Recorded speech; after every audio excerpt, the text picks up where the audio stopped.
नमस्कार श्रोताओं, आकाशवाणी समाचार के साप्ताहिक कार्यक्रम राज्य दर्शन में आप सभी का हार्दिक स्वागत है। मैं हूं रागिनी बिंजोला। श्रोताओं, आज हम आपको उत्तराखंड की उन वादियों में ले चलेंगे जहां सर्दियों की पहली धूप पहाड़ों को सुनहरी चादर ओढ़ा देती है, जहां बर्फ की चुप्पी में भी प्रकृति बहुत कुछ कहती है। आज का राज्य दर्शन समर्पित है उत्तराखंड के शीतकालीन पर्यटन को। शीतकाल, जब पहाड़ ठहर जाते हैं।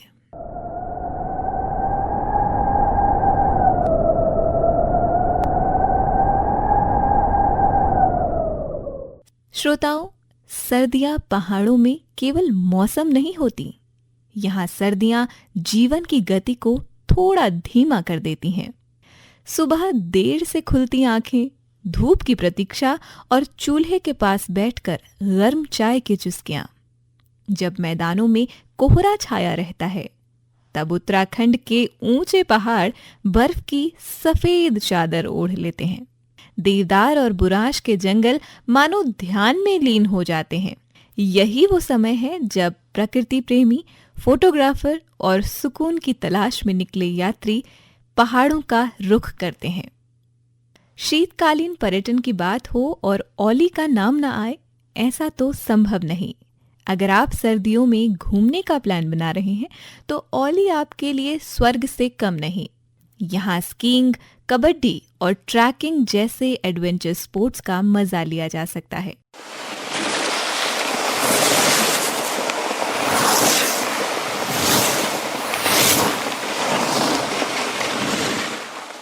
सर्दियों में बर्फ से ढकी चोटियां और ग्रीन सीनरी हर किसी को मंत्रमुग्ध कर देती है।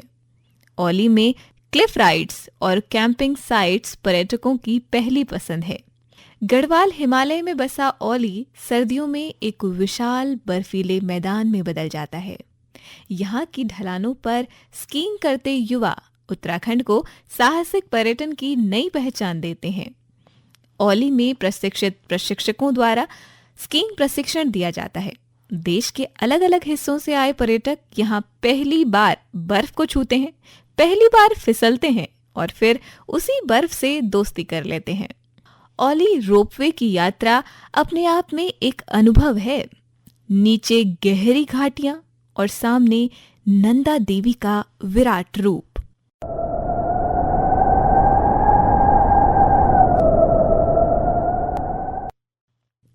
मसूरी, गर्मियों में चहल पहल से भरी रहने वाली ये पहाड़ी नगरी सर्दियों में कुछ शांत हो जाती है।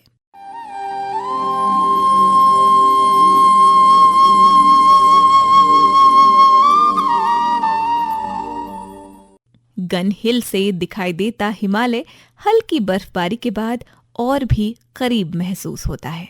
सुबह की धूप में जब केम्प्टी की पहाड़ियां चमकती हैं तो लगता है जैसे मसूरी खुद मुस्कुरा रही हो। यहाँ आने वाले सैलानी सिर्फ घूमने नहीं, कुछ देर ठहरने आते हैं, खुद से मिलने के लिए।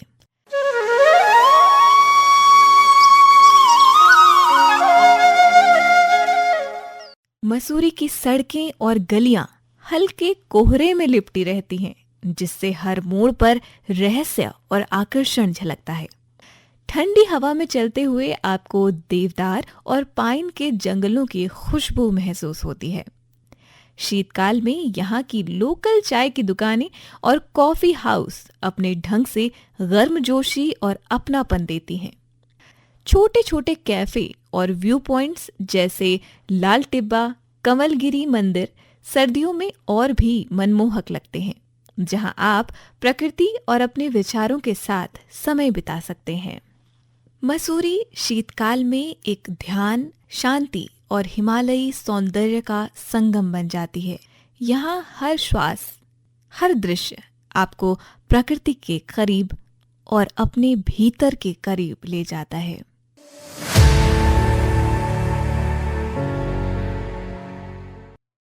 और अब बात नैनीताल की। ठंडी झील, गर्म एहसास।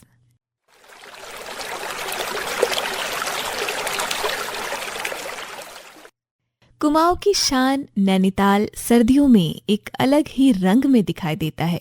नैनी झील के किनारे घूमना, नाव की सैर करना और नैनीताल के टॉप पॉइंट्स जैसे नगर मॉल रोड, तालाब क्षेत्र और 70 फुल गार्डन की खूबसूरती देखना अपने आप में एक रोमांचक अनुभव है। ये जगह बच्चों और परिवारों के लिए भी परफेक्ट है।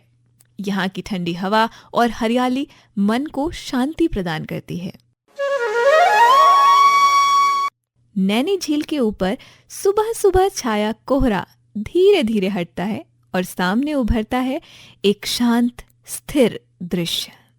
मॉल रोड पर चलती धीमी चहलकदमी, गर्म मोमोज और कॉफी और झील किनारे बैठकर ठंड को महसूस करना, यही है नैनीताल की सर्दियां। सर्दियों में जब चार धाम यात्रा स्थगित होती है, तब भी श्रद्धा का प्रवाह रुकता नहीं।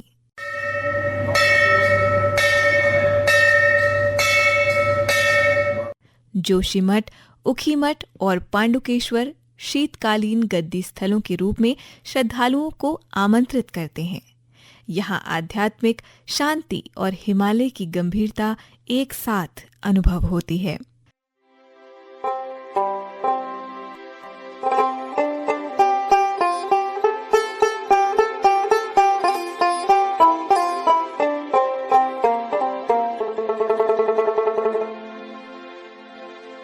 गद्दी स्थल न केवल धार्मिक महत्व रखते हैं, बल्कि यहाँ के लोग अपनी पारंपरिक पोशाक, लोकगीत और पर्वतीय रीति रिवाज के माध्यम से यात्रियों का स्वागत करते हैं। शीतकाल में ये स्थल बर्फ से ढके होते हैं और पर्वतीय घाटियों में चलते हुए यात्रियों को प्रकृति की शीतलता और कठोर सुंदरता का अनुभव होता है।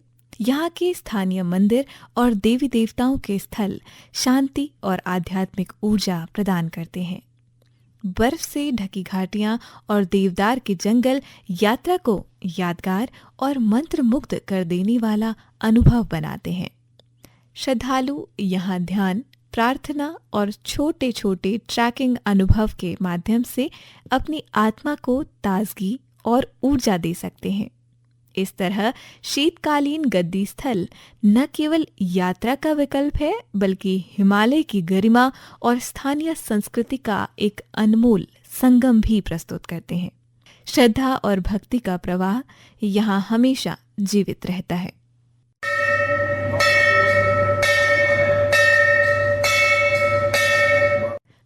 शीतकाल उत्तराखंड की लोक संस्कृति का भी उत्सव है। अंगीठी के पास बैठकर लोकगीत गुनगुनाए जाते हैं। घुघुतिया, उत्तरायणी जैसे पर्व सर्दियों में ही आते हैं। मंडुए की रोटी, गेहत की दाल, झंगोरे की खीर, ये स्वाद नहीं, परंपरा है। श्रोताओं, उत्तराखंड की सर्दियां केवल ठंड नहीं लाती, वे अपने साथ लाती हैं सुकून, संस्कृति और संवेदना। इसी भाव के साथ आज का राज्य दर्शन यहीं पर संपन्न होता है। रागिनी बिंजोला को दीजिए अनुमति। नमस्कार।